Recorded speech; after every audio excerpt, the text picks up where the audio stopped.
Thank you.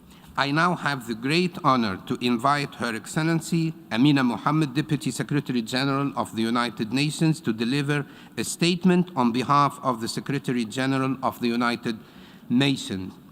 You have the floor, Ms. Amina.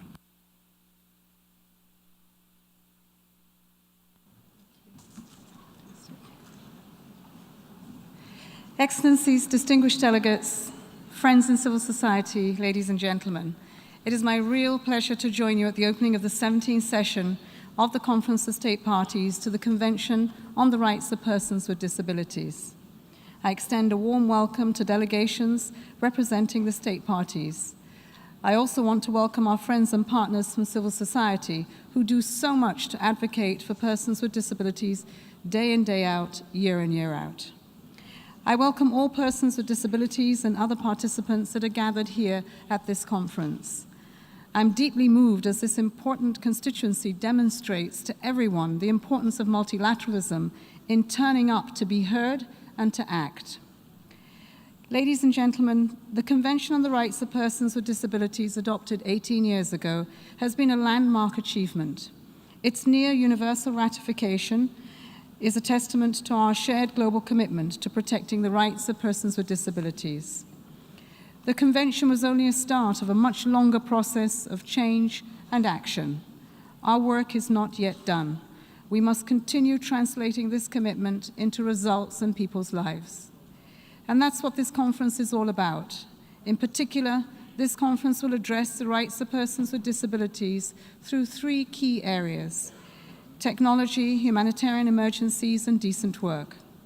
The new Disability and Development Report of 2024, which was pre-launched yesterday, provides updates on our work in these and other areas. While the report paints a picture of progress, it also highlights some of the glaring gaps that we must accelerate progress.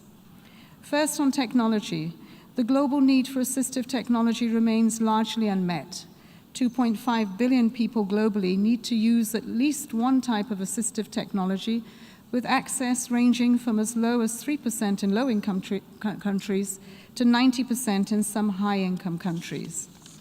Part of the challenge is a lack of technology transfer, with about 80% of innovations in assistive technology being created in just 3 countries: China, Japan, and the United States. Another challenge is funding, with only 0.1% of disability-inclusive bilateral aid devoted to expanding access to assistive technologies. Across the board, we need substantially increased investments into assistive technologies that enable persons with disabilities to access education, earn a living, and participate fully in their communities. Second, the humanitarian emergencies. Persons with disabilities and humanitarian emergencies, such as natural disasters and armed conflict, continue to be left behind. Currently, 39% of persons with disabilities would have much difficulty or would simply be unable to evacuate in a situation of risk or during a humanitarian emergency. This is unacceptable. This percentage has remained almost the same since 2013.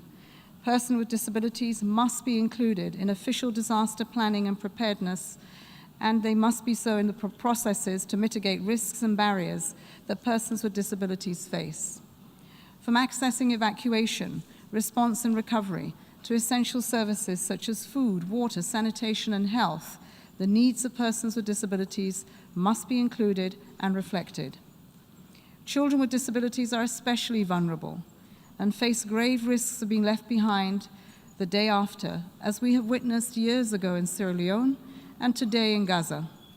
This is particularly relevant as we celebrate the 5th anniversary of the landmark Security Council Resolution 2475, which for the first time committed to address the disproportionate impact of armed conflict and related humanitarian crises on persons with disabilities.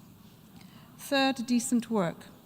Persons with disabilities experience greater risks of poverty and continue to be marginalized in their societies, in part due to the barriers in employment and livelihoods. The gap in employment between persons with and without disabilities is nearly 30 percentage points, a figure largely unchanged from the first Disability and Development Report that was published 6 years ago in 2018. Moreover, persons with disabilities receive lower wages and are largely found in the informal economy and in self-employment, where work conditions are often more precarious. Although 79% of countries have laws to protect persons with disabilities against discrimination in hiring, these protections are not always enforced and have not so far translated into more positive employment outcomes. We must more effectively address inclusive hiring practices. We must guarantee the equality of persons with disabilities and their right to decent work and equal opportunity in employment. Excellencies, ladies and gentlemen, the gaps are enormous, but we do have the tools and the framework to guide us.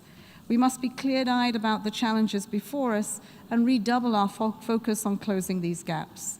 This 17th session of the Conference of the State Parties is an opportune moment to do exactly this and to build our work over the years as we accelerate towards the SDGs in 2030. The Summit of the Future in September is a further opportunity to carry out our work. The summit will offer a once-in-a-generation chance to strengthen multilateral cooperation on critical issues to address major gaps in global governance and financing development. This must include the full participation of persons with disabilities and ensure that the commitments and the aspirations on the Convention of the Rights of Persons with Disabilities become a tangible reality for everyone. Across all of this essential work, I look forward to working with people in this room and around the world. We fully commit in our RC system, where we have our UN country teams at the country level, to including people with disabilities in our work. Across all of this essential work, let's push forward. Let's continue striving to ensure that the rights of persons with disabilities are translated into progress and results everywhere. Finally, let us pause for a moment in recognition of the ferocious conflicts that are affecting our world today, in Sudan, in Ukraine, and in Palestine. These continue to cause unimaginable sufferings, particularly for women, for children, and persons with disabilities. In Palestine, we continue to call for immediate humanitarian ceasefire, lest we continue to see more and more children left behind with disabilities. Excellencies, friends, we are surely united in working for an end to leaving people with disabilities behind, not just here, but around the world, as we strive to deliver the 2030 Agenda. I thank you.